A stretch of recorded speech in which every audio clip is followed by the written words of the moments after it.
Hello guys, for today's video ay gagawa tayo ng pati na gawa sa puso ng saging. Ito na yung ating hiniwa-hiwa sa maninipis na puso ng saging. Tinanggal ko yung mga makakapal na balat nito o yung matitigas na balat. Nilagyan ko siya ng konting asin at atin itong pipigain.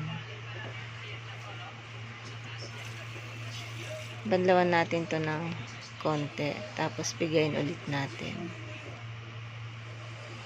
Ito na yung ating napiga na puso ng saging.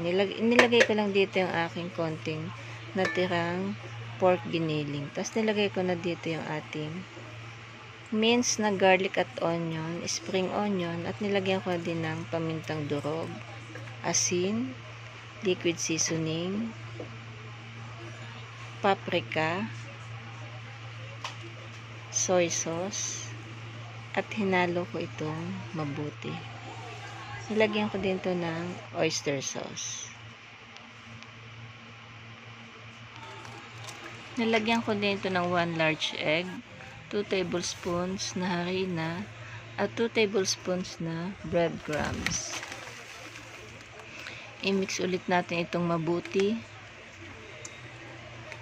hanggang sa mag-combine lahat ng ating mga ingredients.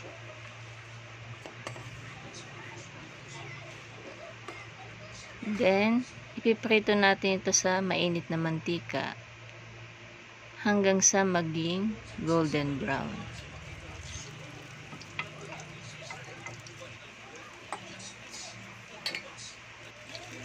I-shape lang natin ito ng pabilog.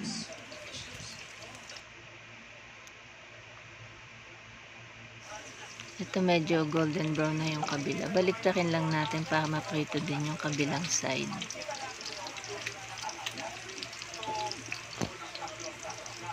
Hanguin na natin at ilagay sa strainer para maalis yung mga excess na mantika.